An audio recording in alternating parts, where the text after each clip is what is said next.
Tá aí, pessoal. De pouquinho tá saindo. Fazendo cabo. PVC, como de quando faz de madeira. Não vou botar agora porque falta a broca pra furar o cano aqui, não tem? O cão. Pra botar a mola. Não tem a broca aqui onde eu moro.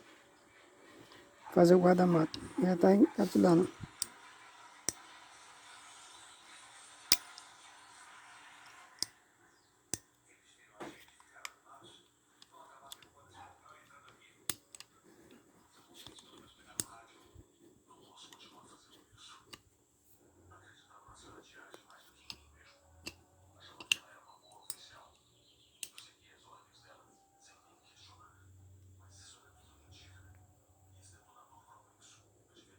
Quando fazer o guarda-mato fica filezinho. Depois eu vou fazer o guarda-mato.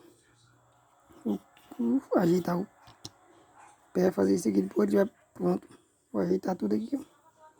Essa solda aqui e essa aqui, ó. Fazer o guarda-mato.